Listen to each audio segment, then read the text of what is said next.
Salut tout le monde, aujourd'hui je vous retrouve dans une nouvelle vidéo que je suis trop contente de faire. Aujourd'hui, comme vous avez pu le voir dans le titre, on va parler de quelque chose qu'on a tous déjà entendu parler, mais c'est vrai que c'est pas vraiment connu, on sait pas exactement ce que c'est ni à quoi ça rapporte. La définition même du métabolisme, c'est le processus de transformation qui va brûler les calories. L'unité de mesure du métabolisme, c'est vraiment les calories, et c'est avec cette unité qu'on va gérer le métabolisme. Il faut juste retenir que ça va être le nombre de calories qu'on va brûler dans une journée. Le métabolisme va être divisé en deux sortes. Il va y avoir l'anabolisme, c'est la transformation des nutriments en tissus, c'est ce qui va nous permettre de stocker les graisses. Et ensuite, il y a le catabolisme. Là, à l'inverse, ça va être la capacité à prendre dans nos stocks de graisse, à la dégrader pour la transformer en énergie. Et le métabolisme global de notre corps, ça va être anabolisme et catabolisme mis ensemble. Notre métabolisme, il va être influencé par deux facteurs, dont un qu'on ne va pas réellement pouvoir changer.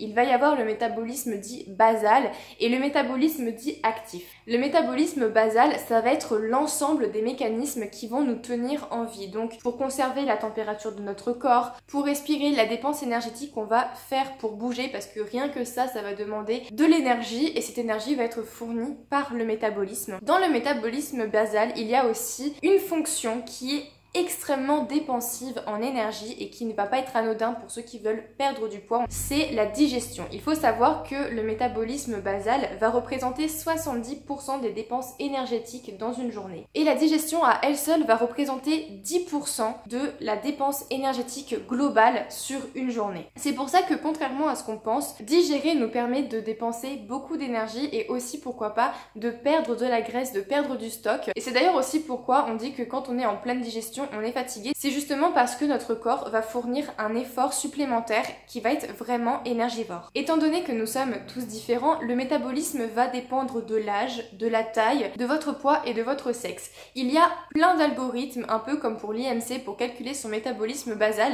Je vous mets les liens en barre d'infos si jamais vous voulez calculer votre métabolisme basal. Si j'ai mis plusieurs liens, c'est pas qu'il y en ait un qui est mieux que l'autre, c'est que étant donné que c'est des algorithmes et encore plus sur des sites internet, autant faire tous les sites et faire une moyenne de ce qu'ils vont vous donner. Ce sera un numéro plus proche de la réalité que si vous utilisez un seul algorithme parce que ça ne prend pas en compte par exemple votre masse musculaire. Vous pouvez être très lourd mais que ce soit que du muscle et le muscle va demander beaucoup plus d'énergie que si c'était de la graisse. Donc voilà, il faut faire une petite moyenne parce que tous les algorithmes ne prennent pas en compte ce petit détail. Vient ensuite le métabolisme actif, donc là ça va être toutes les dépenses physiques et intellectuelles qu'on va faire, notamment le sport par exemple. Il va représenter entre 15 à 30% des énergies totales que nous allons consommer dans une journée. Ça va dépendre après de notre activité physique. Si vous passez la journée dans votre canapé à regarder la télé, vous allez dépenser beaucoup moins d'énergie que si vous faites rien qu'une heure de marche pour aller au boulot, en cours ou je ne sais quoi. Si il y a plusieurs corpulences dans ce monde et qu'on est tous différents, c'est parce que chaque personne a son métabolisme proprement dit. Jamais on ne va trouver quelqu'un qui a exactement le même métabolisme, qui va utiliser exactement la même quantité d'énergie dans le métabolisme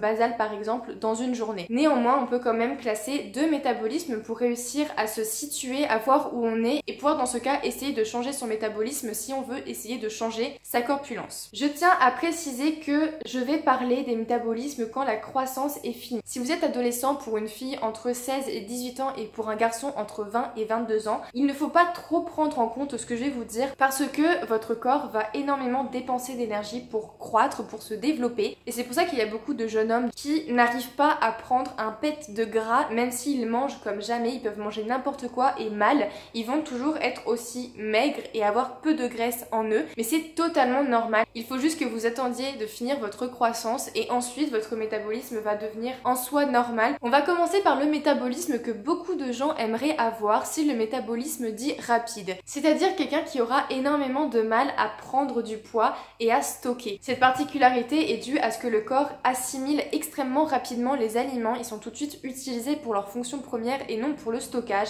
donc il n'y aura quasiment rien de stocké. En général, ceux qui ont un métabolisme rapide ont une très forte activité de la thyroïde par rapport à la moyenne. A l'inverse, pour ce qui concerne des métabolismes lents, pour le coup ce seront des personnes qui vont en général tout de suite stocker les graisses, c'est-à-dire que les aliments vont arriver dans votre corps, ils n'auront même pas le temps d'être synthétisés en d'autres choses et donc à l'inverse, ceux qui ont un métabolisme vraiment très lent vont avoir une activité de la thyroïde plus faible.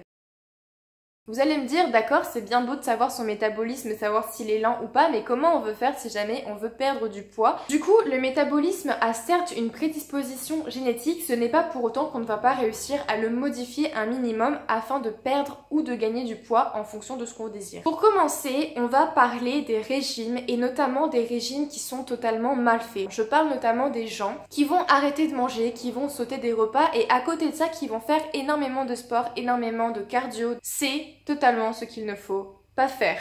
Parce que en faisant ça, votre corps ne va pas comprendre ce qu'il vous arrive et il va se mettre en mode survie. C'est ce qu'il arrive notamment quand on est en famine, c'est-à-dire que notre corps va totalement arrêter de brûler les graisses pour essayer de conserver de l'énergie en cas de besoin. Mais à côté de ça, il ne va pas non plus créer de muscles puisqu'il n'a juste pas assez de matière et d'énergie pour le faire. Donc la machine va être totalement bloquée. Ça va strictement rien faire à part vous baisser le moral à un point parce que vous aurez fait de gros sacrifices qui au final ne vont pas faire beaucoup de changements. Qu'on soit bien d'accord, les petits conseils que je vais vous donner ne sont pas des conseils miracles, sinon tout le monde ferait ça et tout le monde aurait le poids qu'il veut. Mais ce sont des petites choses à faire qui pourraient marcher si on s'y tient bien et si on le fait bien. Si vous voulez accélérer votre métabolisme, il va falloir manger plus souvent. C'est-à-dire qu'au lieu de manger 3 fois dans une journée, vous allez manger 5 fois mais la même quantité et encore une fois équilibrée. Ne grignotez surtout pas parce que là, à l'inverse, vous allez avoir tendance à plus stocker qu'éliminer. Comme on l'a vu, la digestion est extrêmement énergivore et donc si on mange la même quantité de calories qu'il nous faut et de manière équilibrée, mais plus souvent, on va digérer plus souvent et donc on va dépenser plus d'énergie. Dans le même principe, essayez de manger aussi plus de protéines que d'habitude parce que les protéines sont extrêmement dures à casser et donc demandent beaucoup d'énergie. D'ailleurs, si vous vous tenez rien qu'à ça, vous pourrez voir un grand changement en ce qui concerne votre perte de poids. En plus de ça, hydratez-vous bien parce que ça aide notamment votre corps à mieux digérer les aliments et donc mieux les assimiler au lieu de les stocker et ça vous fait naturellement perdre du poids de boire beaucoup d'eau. Bien évidemment, il n'y a pas que l'alimentation si jamais vous voulez augmenter votre métabolisme. Il y a aussi le sport. Évidemment, ça tout le monde sait que ça brûle des calories, mais il y a aussi le sommeil. Il a été prouvé que notre métabolisme ralentit considérablement si on dort que 4 heures pendant 5 jours. Ça va provoquer un dérèglement hormonal qui va se répercuter sur la faim et sur le stockage.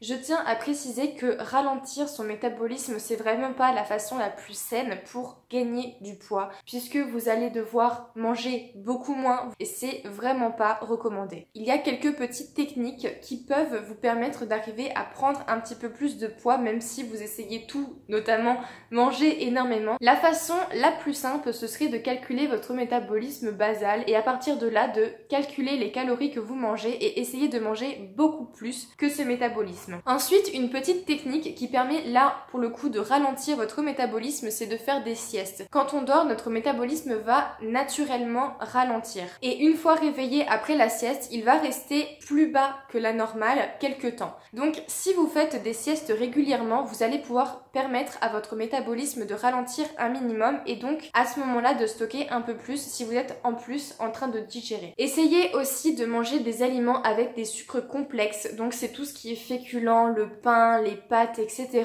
parce que c'est beaucoup plus dur à casser les molécules dans votre corps. Les sucres rapides comme le saccharose, les fruits, etc.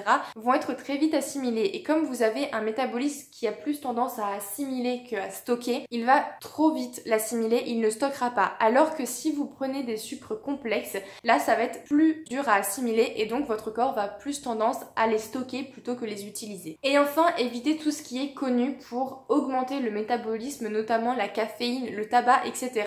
parce que ce sont des molécules qui n'aident pas du tout au stockage des graisses. Donc non seulement vous avez un métabolisme qui n'est pas fait pour stocker et que vous en rajoutez une couche par-dessus, ça va être très très dur pour le coup d'essayer de changer son métabolisme. On arrive à la fin de cette vidéo, j'espère qu'elle vous aura plu et que vous aurez un petit peu mieux compris comment votre corps fonctionne, comment le métabolisme fonctionne et à partir de là, si jamais vous êtes complexé, que vous avez tout essayé mais qu'il n'y a aucun changement, essayez peut-être ces petits conseils. Je dis évidemment pas que c'est la recette miracle, je dis évidemment pas que si vous faites ça, tout d'un coup tout va changer. J'explique juste comment le corps fonctionne et à partir de là, essayez de changer nos habitudes pour essayer de contrebalancer ce que notre corps fait. N'hésitez pas à vous abonner et à me suivre sur Instagram, le lien sera en barre d'infos. Ça me ferait vraiment très plaisir et ça aiderait aussi ma chaîne. Sur ce, je vous fais plein de gros bisous et je vous dis à bientôt dans une prochaine vidéo.